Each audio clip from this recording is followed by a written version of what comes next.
We are at Big 12 Media Day in Dallas. I'm here with Kellis Robinett of the Star and the Wichita Eagle, Jesse Newell of the Star. I'm Blair Kerkhoff. And it's been the first day of Media Day, and it started and ended with talk of the same school, that's Baylor.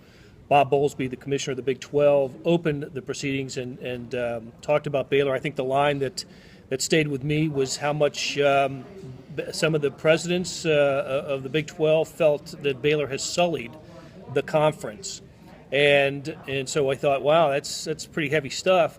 We just got finished talking to David Garland, who's the interim president at Baylor, who just said he thinks Baylor has sullied the reputation of the Big 12. So at least there's agreement on that. Baylor wasn't even on the program today. We'll talk to Jim Grobe tomorrow, along with some other coaches. But Kansas was not Al Groh, by the way. But not Al Groh. That's right, not Al Groh. Jim Grobe, Commissioner Bowlesby made that mistake early today. But we did have Kansas, David Beatty and players here. Jesse, what any revelations today from Kansas? Not too many. You know, they brought Montel Cozart here. I think a lot of us assumed that Ryan Willis would be the starter at quarterback for KU this year. Right. They bring Montel Cozart, who was a team captain a year ago, a team leader. Dave Beatty says he's still going to have an open competition. He still needs to see in the spring, or I guess in the fall, what those guys have to make a final decision. But he does have admiration for Montel Cozart for what he's gone through, for the injuries, for the amount of criticism that he's taken. He has admiration for him for what he's done. So to me, Montel Cozart might be the guy, even if they won't say it, he might be the guy to beat for the starting quarterback position. It's been a few years like that for KU football, and they kind of know what they have with him. I think Montel thinks he has another level he can get to. Okay, but not a starter named yet, is it? No starter named yet. He wants to see, I think, the main three, Carter Stanley, Ryan Willis, and Montel Cozart. Obviously, Ryan Willis is a guy that hurt his wrist last spring, so he missed all the spring practices and puts him a little bit behind the eight ball when it comes to this competition. Right. Okay, and Kellis, I know there were other schools here today, Iowa State, Texas Tech, Oklahoma State, TCU. Any revelations from many of those schools today? I think the biggest revelation was the hair sported by one Mike Gundy.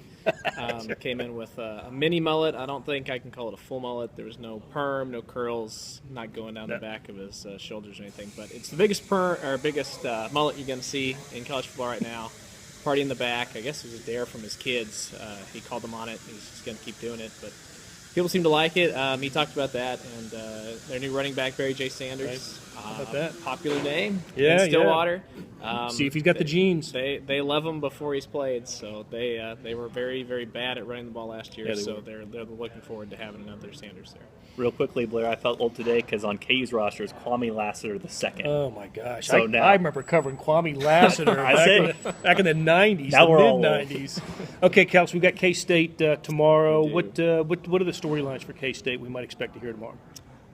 Who's going to play quarterback? Yeah. Will be a lot like KU. They've brought a guy, Jesse Ertz, here, so a lot of people are thinking, well, he's a captain. They're bringing him here. They don't do that with a lot of quarterbacks, so he's thinking maybe he's got the edge, but same deal. Alex Delton and Joe Huebner, they're going to at least publicly say it's competition. I think personally Ertz is the guy, but that'll be a topic. And again, I'm sure a lot of people ask Bill how much longer he's going to coach. Yeah, I won't answer the question, but it'll be asked. He gets that every year at Media Days. And so, all right, so follow the coverage of the Big 12 Media Days and the Kansas City Star and the Wichita Eagle.